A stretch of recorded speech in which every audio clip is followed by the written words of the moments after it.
자격을 못 갖춘 제자.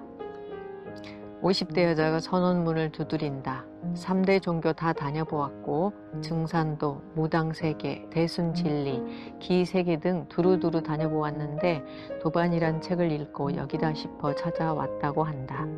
어디에 가서 상담을 받아보면 다 신내림 받으라고 하는데 그것이 싫어서 지금껏 결혼도 안 하고 혼자 미용실을 운영하며 산다고 하였다.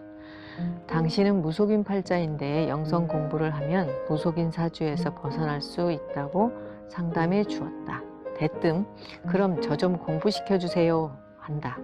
신명조사에 들어갔다. 왜 이 여자를 선원으로 보냈느냐고. 그 여자 신명들이 이 여자를 마음 그릇이 큰 제자로 만들어 달라고 한다. 그래서 어떻게 사용할 것이냐고 물었더니 일단 시시비비를 가리지 않게 해주시고 남들 위에 군림하려는 마음을 없애주시오. 골목대장처럼 쥐락펴락하는 양아치 신명들에게서 헤어나지 못하고 있으니 우선 그것부터 제거해 주시고 그 다음은 다시 의논하겠습니다 하고 떠난다.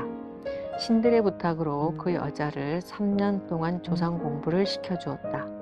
3년은 도반들과 어울려 놀게 하는 흡입 공부를 시켰고 마지막 단계에서 신명 수준들을 점검하여 무속신들 정리와 마음 자락을 넓히는 측은지심 공부를 시켰다.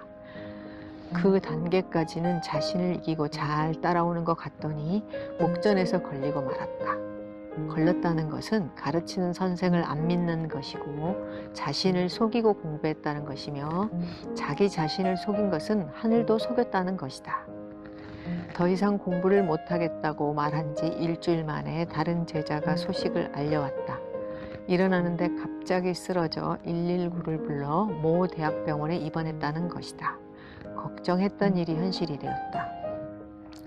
너는 하늘에서 찜한 천신 제자이다. 이 길에서 절대 벗어나지 못하니 공부를 하든 안 하든 선원에서 놀기만 하라고 했다. 그 제자는 본인도 알고 있다고 하늘에 맹세까지 했다.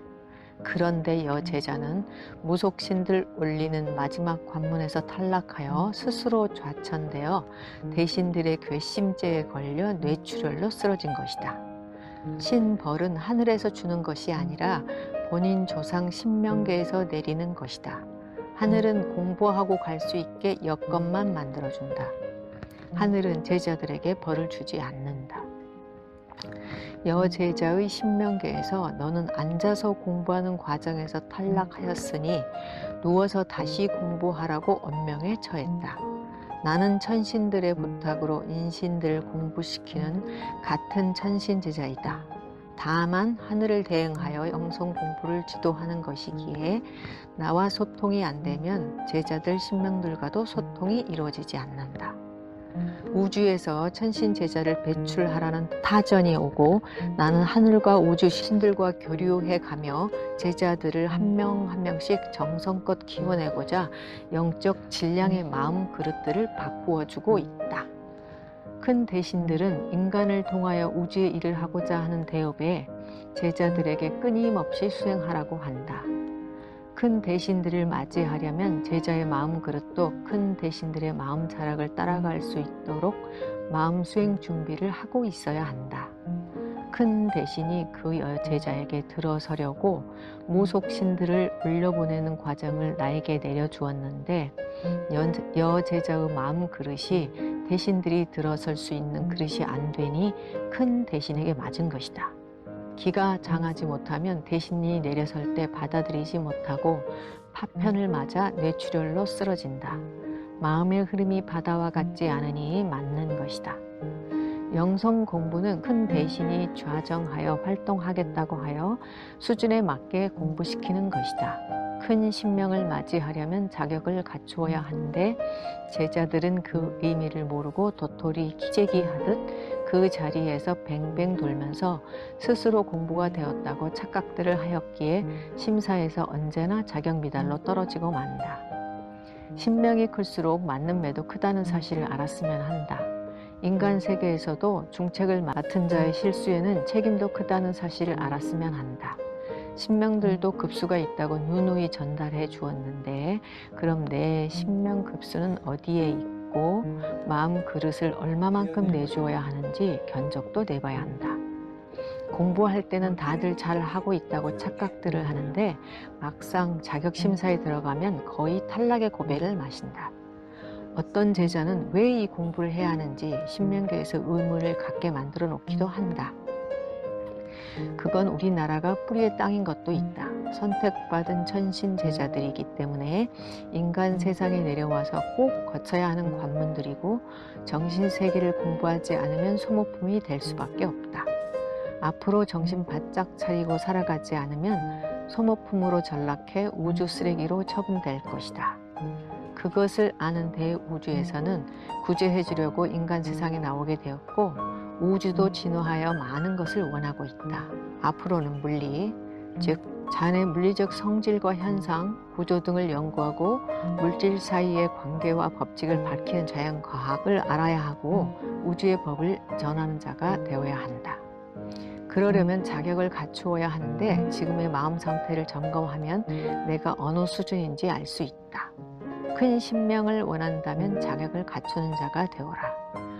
하늘은 이념을 세우는 자에게 우선순위를 준다. 거짓의 옷을 벗은 제자. 아이는 어린 영들이 많아 노는 것을 좋아하고 먹는 것을 밝히고 돈이 생기면 맛있는 것을 사 먹거나 장난감 살 생각부터 한다. 식탐이 많은 어린 영들로 인해 많은 시간을 잃어버리고 있어도 본인은 모른다. 영성 공부는 반성이 기본이지만 무엇을 반성해야 하는지도 모르는 경우가 많다.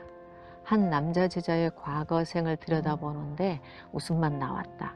얼굴에 마냥 순수함이 묻어 있는데 본인은 그것을 큰 장점으로 착각하고 있었다. 할 수 없이 남자 제자를 하늘에 의탁하여 15년 동안 보호하면서 영성 공부를 지도해 주었다. 하늘도 무심치 않았는지 이제야 무지를 벗겨주는 작업을 지시한다. 무엇을 반성해야 하는지도 모르는 어린 순수한 영이 이제야 조금씩 거짓의 옷을 벗기 시작했다. 거짓 옷 벗는 방법은 반성하면서 가는 것이다. 나도 거짓의 옷을 벗을 때마다 반성하였다. 작은 반성도 있었고 꽤 덩어리가 큰 반성도 있었다. 반성하는 방법은 다양한데 제자들의 근기와 내공에 따라 다 다르다. 손님들과 상담하면서 순한 얼굴로 생글생글 웃어가면서 말하는 위선들 때문에 갑갑증을 견디기 어려울 때가 있다. 얼굴에 물을 뿌리거나 욕을 실컷 퍼붓고 싶어도 사람이 하는 것이 아니라 조상이나 귀신들의 빙의되어 저러고 있는 것을 어찌한단 말인가. 가끔씩 손님들에게 영적 처방전을 내려준대요. 행하기만 하면 어떤 한 부분은 정리가 되어 조금은 도움을 받는다. 이제 제자가 거짓의 옷을 벗어버리는 작업에 들어갔음을 알리는 음식을 하늘에 올려주었다. 지금까지 미꾸라지가 정신을 어지럽혔으나 이제부터 정신 바짝 차리고 새로운 마음으로 다시 시작할 수 있도록 하늘에 고해야겠다. 어린 영을 가지고 여기까지 따라온 것이 대견하지만 시간을 너무 많이 소진하였다. 그래서 하늘은 공부하는 자들이 만회할 수 있는 기회를 주기 위해 사람의 생 20년의 시간을 주었나 보다. 이제부터 한눈 팔지 말고 공부에만 전념하기 바란다.